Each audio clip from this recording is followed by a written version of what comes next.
édition du Salon du Livre africain de Paris. Le pays invité à l'honneur, l'Angola. Et je suis en compagnie de l'auteur Nkoli Jean Bofan. Bonjour. Bonjour. Bofan, comment allez-vous? Très bien. Un écrivain angolais, Ondjaki, par définition, toute littérature est politique. Qu'en pensez-vous? Forcément. Surtout quand on appartient à des territoires comme l'Angola, comme le Congo. Le Congo d'ailleurs, c'était le même pays, c'était la même nation, l'Angola, le Royaume Congo ou l'Empire Congo, comme moi je l'appelais, parce qu'il y avait plusieurs rois. C'est la même... forcément, on a une histoire qui est très politique. Il ne faut pas oublier que l'Angola a été libéré, disons indépendant, très tard. Hein, il a été libéré très tard.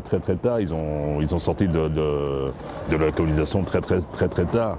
Et la colonisation portugaise elle était assez barbare, comme toutes les colonisations d'ailleurs, mais celle-là particulièrement. Et nous, qui sommes congolais, on voyait les victimes de cette colonisation passer les frontières pour se sauver, sortir de l'Angola. Et donc, forcément, c'est politique. Notre histoire africaine, Caraïbes, c'est une histoire qui a commencé il y a des milliers d'années, mais qui s'est accélérée ces 5 derniers siècles d'une façon assez terrible. Donc 5 siècles, on n'échappe pas à 5 siècles comme ça, donc forcément c'est politique. Votre nom c'est Nkoli Jean Bofan. Quelles sont ces ramifications, vos ancêtres afrodescendants, votre généalogie, votre ADN dans ce nom? Avez-vous fait des recherches en tant qu'écrivain ou en tant qu'homme? Des recherches non, mais j'ai posé des questions. D'abord il y a mon nom qui est Bofane. Bofane, c'est pas le nom de mon père. Mon père s'appelle Issassi. Donc je porte le nom de ma mère. Je porte le nom de ma mère et donc un nom de femme. Et quelque chose de très particulier chez moi au Congo, c'est la liberté de la femme. La femme est très libre au Congo. Donc moi je porte le nom de ma mère. Hein, et ma mère est chez nous dans nos généalogies. Mes oncles et mes tantes n'ont pas le même nom que ma mère. Chacun dans la fratrie a un nom différent. Et c'est même pas le nom de leur père à eux. Donc voilà, moi je porte le nom de ma mère et voilà, le système a fait que j'ai hérité du nom de ma mère. Et Nkoli. Nkoli d'après ce qu'est les Mongo, parce que je suis du peuple Mongo au Congo, de l'Équateur, la forêt. Et d'après eux, c'est la blessure, mais une blessure fraîche. Une blessure qui est toute neuve, qui est encore très sensible. Pourquoi j'ai ce nom-là, je ne sais pas. Parfait. Mais voilà, mais il y a toutes ces choses-là. Et puis, chez moi, je viens de la forêt. Je viens de la forêt équatoriale, mais du fin fond de la forêt. Hein. Ça dit que je viens de la forêt, je suis né à Mbandaka, qui est une ville. Mais ma mère a été enceinte de moi dans la forêt, au village. Et ma mère était elle aimait bien les belles choses. Elle dit non, moi, mon premier fils, je ne vais pas le mettre au monde ici au village, je vais aller dans un vrai hôpital. Et elle est partie à Mbandaka, là où sur mes papiers c'est écrit Mbandaka. Je suis né à Mbandaka et je suis retourné au village. Et donc mon parcours, c'est le village, la forêt, le village. Et puis ici aujourd'hui, 70 ans plus tard, nous sommes ici à Paris au Salon du Livre africain. Êtes-vous épicurien, stoïcien ou révolutionnaire dans votre écriture littéraire? Révolutionnaire et épicurien. Parce que la révolution, je la fais dans l'insolence, dans la joie. Oui. Le malheur, je transcende le malheur, je transcende la mort. J'essaie de transcender la mort. Nous sommes issus d'un peuple, le peuple noir, qui a subi tous les drames de la terre. Et comment voulez-vous aborder ces choses sans en rire? Parce que je suis vivant. Par rapport à beaucoup des nôtres, de nos ancêtres et de nos frères et sœurs qui sont décédés voilà, nous avons le Kivu pour l'instant, nous avons toutes sortes de choses. Et je suis un rescapé de la vie. Je suis un rescapé des traumatismes de l'indépendance où j'aurais pu mourir. Et puis les années après, il y a eu la rébellion, les guerres de rébellion, voilà, il y a toutes ces choses-là. Et je me considère comme un survivant. Et parce qu'on n'a jamais pu m'avoir ou ceux de ma famille. Et voilà, je suis révolutionnaire, mon écriture est révolutionnaire. Et parfois, je voudrais aussi la rendre révolutionnaire dans la forme aussi. Et ça, je vais quand même jusque-là aussi. Dans le traitement de la langue, le traitement de la pensée, parce que quand je pense en lingala. Quand j'écris, hein, peut-être pas comme ça dans la vie de tous les jours, mais quand j'écris, je pense en lingala et j'écris en français, dont les formulations sont un peu différentes, les choses sur lesquelles je mets le doigt sont peut-être différentes de mes confrères, par exemple, peut-être, je l'espère en tout cas. Alors rien d'épicurien et stoïcien. Et épicurien si, puisque j'aime la vie. Et stoïcien? Stoïcien vis-à-vis de moi-même. Mais j'ai beaucoup d'indulgence pour les gens, les hommes et les femmes. Ce qu'il y a, c'est qu'au niveau de l'écriture, il y a des antécédents dans ma famille. Nous avons un aïeul qui s'appelle Kossi. Et lui, il a fait la Grande Guerre. Il a fait la Grande Guerre, comme on a envoyé des troupes congolaises qui se battaient pour la Belgique. Et lui, il s'est retrouvé jusqu'en Birmanie. Les Britanniques l'ont pris en main et il est allé jusqu'en Birmanie. Puis il a été médaillé. Et puis il est revenu au village. Et c'est le premier au village qui est venu avec le papier, la plume. Et parce que là-bas, pendant tout son périple, en guerroyant à gauche à droite dans le monde, il a appris à lire et écrire. Donc le premier homme qui est arrivé dans notre village avec l'écriture telle qu'on la voit aujourd'hui, c'est cet homme-là. Donc j'ai un aïeul à ce niveau-là. Voilà, je suis, d'après votre question, voilà, c'est cela. Mais je suis d'un peuple aussi je suis issu d'un peuple où la parole est la première juridiction. Et la première juridiction, il n'y a rien qui dépasse la parole. Nous sommes ici d'une civilisation qui est orale. Hein, et l'oralité, quelque part, pour moi, c'est plus important que l'écriture sur papier. L'écriture sur papier, ça peut brûler, on peut noyer cela. Alors que l'oralité, ça s'adresse aux êtres humains. C'est une transmission d'être humain à un autre être humain, d'être humain à être humain. Et pour moi, c'est beaucoup plus constant. Tant qu'il y a un être qui est vivant, on va transmettre. Et dans quelle religion avez-vous été justement éduqué, toujours dans cette forêt équatoriale? Alors est-ce que c'est du chamanisme, c'est de l'anémisme qui a construit l'homme que vous êtes? Et tout est lié. Nous avons les êtres humains, nous avons les arbres, nous avons le ciel, nous avons la terre, nous avons les animaux, et tout ça est lié. Et pour moi, quelque part, c'est... Et pourtant, j'ai été élevé dans la religion que les Européens nous ont imposée en Afrique, ou chez moi, ça est soit les musulmans dans l'Afrique de l'Ouest, chez nous c'est plutôt chrétien. Mais il y a cette cosmogonie qui est quand même tout le temps présente en moi. Ça veut dire que tout est lié. Ça veut dire si aujourd'hui il pleut, votre joie ou votre malheur ne sera pas le même. Hein, quand il pleut, si vous êtes dans la joie, vous êtes dans la joie. Et c'est un peu ça. Et on essaye, comme je dis toujours, j'essaye de faire parler les pierres. Vous comprenez? C'est un peu, voilà. J'essaie de faire parler les pierres. Et les pierres vont être témoins de la vie des hommes et des femmes. Quelle est la métaphore du titre du livre « Nation cannibale » ? Mais c'est simple, elle se trouve quelque part dans cette couverture. Cette métaphore. Les gens qui sont ici, c'est un déjeuner. Et là, on est au cocktail. On est à l'entrée, en fait, avant de commencer. Et on voit ces gens manger, et c'est une réunion d'industriels. C'est un tableau danois. Ce sont des industriels qui se réunissent pour manger.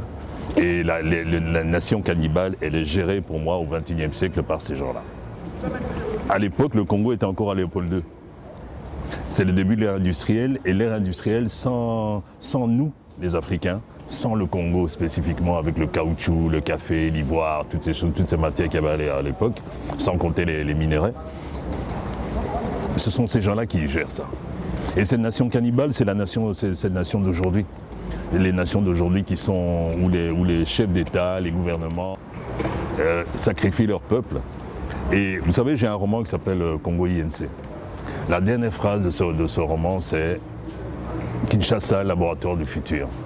Et pourquoi Kinshasa Laboratoire du futur? Parce que justement on a toujours cet esprit que les cannibales sont là-bas en Afrique, etc. etc. Bokassa, président, était là-bas en Afrique, il était en Centrafrique, il mangeait les gens. Voilà. Mais pas pour moi. Pour moi, aujourd'hui, on est au XXIe siècle. Et cette phrase, quand je dis Kinshasa Laboratoire du futur, je dis au monde, aux Occidentaux en particulier, ce que nous vivons en Afrique, ce que vous nous faites vivre en Afrique, eh ben vous allez le vivre en retour. Parce que nous, quelque part, petit à petit, on s'endurcit. On s'est endurci après 5 siècles, on s'est endurci. Aujourd'hui, c'est très difficile de nous contraindre. Hein, c'est très très compliqué. Et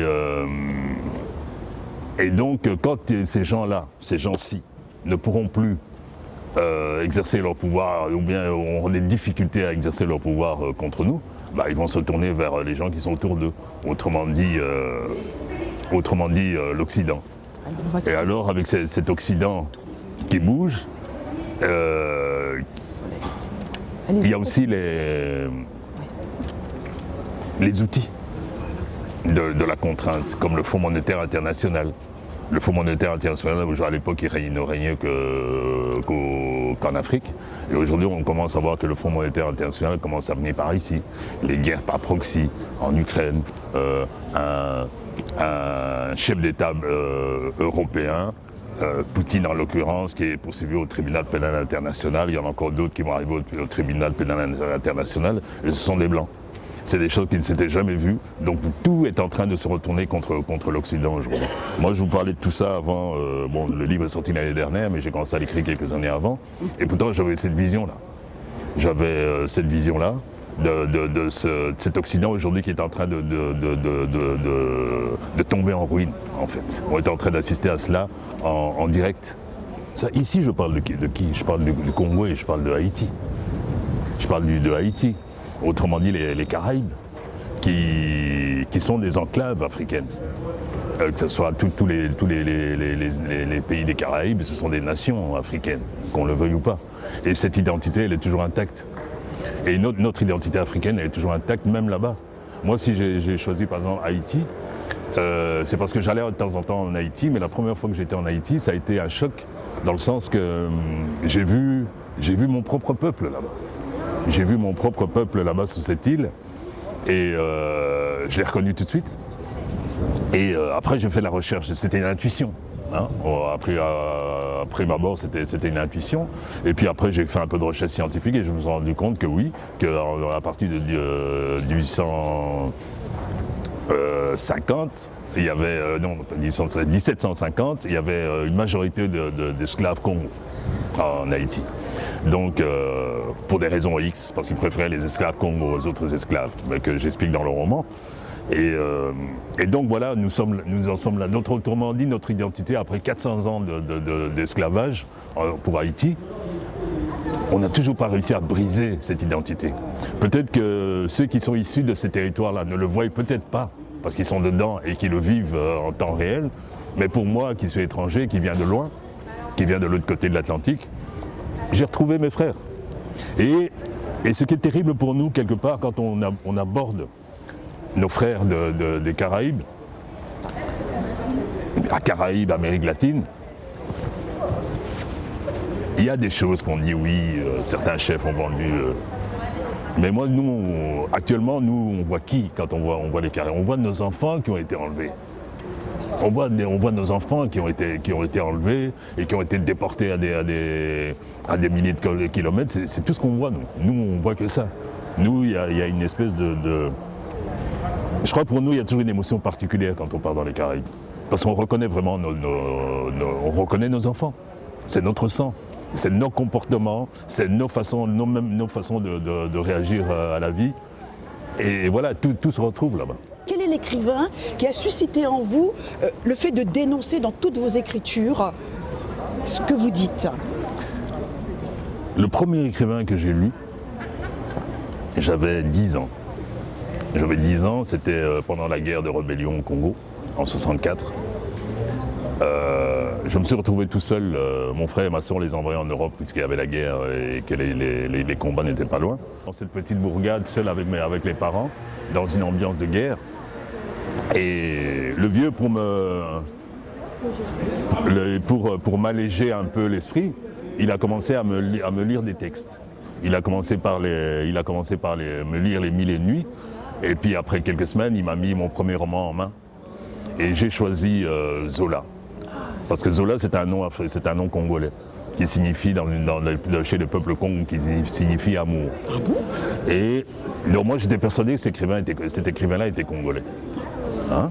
Et puis bon, je demande à papa me donne le roman et c'était Nana, parce que Nana aussi c'est un prénom qu'on pourrait dire congolais, je l'ai repris d'ailleurs dans la mathématique congolaise. Et voilà, et puis tout de suite je me suis rendu compte qu'on n'était pas avec un Congolais, on était avec un Français pur souche. Oui. On se retrouvait à Paris. On apprend Zola. La rue Chaussée-d'Antin. Oui. Donc voilà, on s'est trouvés. Et j'ai trouvé ça une grande arnaque. J'ai pris ça pour une très grande arnaque à 10 ans. Je dis, on m'a trahi, quoi. On m'a dit, putain, parce qu'il y avait la bibliothèque familiale où il y avait tous les auteurs qui étaient là, les Balzac, les Stendhal, les Faulkner, les Steinbeck, ils étaient tous là. Et j'étais persuadé que c'est le seul Congolais dans notre bibliothèque familiale. Et en fait, non. Et donc, mais c'était quoi? C'était la lutte. C'était la lutte, c'était la lutte et la contrainte, c'est-à-dire le milieu ouvrier avec Zola quand même. Et donc j'ai d'abord lu Nana qui était une histoire de bourgeoise, ou pas elle bourgeoise, elle, voilà. Mais il y avait une histoire de bourgeois. Mais après, je suis vite rentré dans d'autres univers de Zola. Et là, on était dans la lutte sociale. Et donc j'ai commencé avec ça. À 10 ans, c'est pas mal pour avoir une conscience politique. Donc ça a commencé très vite. Et puis bon, j'étais pas destiné à écrire. Moi, j'étais un lecteur. Moi. Je voulais rester lecteur toute ma vie, quoi. Vous voyez ce que je veux dire? Moi, c'était le plaisir de l'écriture, me laisser bercer par les textes. Et ça s'arrêtait là, quoi. Parce que j'avais attrapé le virus quand j'ai eu 10 ans. Après ça, j'ai plus jamais arrêté. Et puis, il y a eu cette tragédie au Rwanda. Il y a eu le génocide du Rwanda. Ce pays qui nous a tué 10 millions de citoyens. Mais c'est quand même eux qui m'ont amené à... C'est leur situation qui m'a amené à écrire. Parce que là, je venais d'arriver du Congo, j'étais en Belgique. Donc pendant les 3 et les 100 jours du génocide, on a vu des gens s'entretuer, se découper en morceaux. Et il y avait des intervenants qui apportaient à Brest sur les plateaux. Mais j'habite en Belgique. Et là-bas, il y a une grande communauté rwandaise quand même. Une grande communauté congolaise, une grande communauté rwandaise. Et donc... Et il n'y a personne qui a invité un de ces Rwandais à venir sur un plateau de télé pour raconter le génocide, parler du génocide, parler du Rwanda. Il n'y en a eu aucun. Il n'y a eu aucun Congolais qui connaîtrait la situation là-bas au Rwanda. Et c'est là que j'ai décidé d'écrire. Et pour vous dire, j'étais vraiment pas fait pour l'écriture, dans le sens que j'ai aucun écrit à la maison. J'ai rien. J'ai pas un poème que j'ai écrit quand j'avais 12 ans à ma petite chérie, là, il n'y a pas. Chez moi, il n'y a pas. Il n'y a rien. Il n'y a rien. Et j'ai commencé à écrire. Dans les seuls textes que j'ai écrits, c'est les textes qui ont été publiés, quoi. Donc voilà, chez moi. Et ça a toujours été quelque part la guerre. Ça a été avec Zola. Il y avait la guerre de rébellion. Ça a été le génocide du Rwanda. À 20 ans, je suis venu ici, j'ai fait une école de publicité. Mais la publicité, c'est quoi? C'est la manipulation des masses. Vous comprenez? Donc moi, à travers la publicité, cette étude de la publicité, oui, j'avais une agence de pub à Kinshasa avec des amis, et qui s'appelait Factuel Média.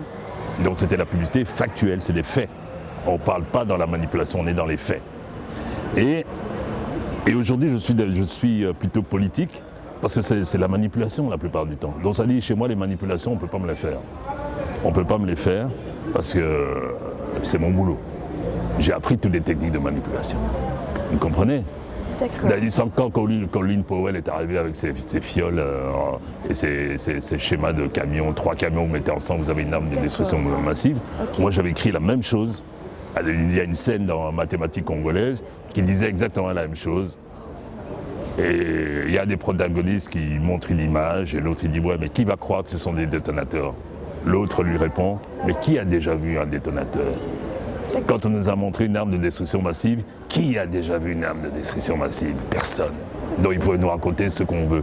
Donc voilà, Les études que j'ai faites, c'est la publicité. La publicité, auquel effectivement Voilà. Ça n'a vous rien à dénoncez voir avec la des- littérature, Ah, mais ça d'accord. apprend à connaître les techniques de manipulation de masse. Parfait. Pas les personnes, pas manipulation personnelle, la masse.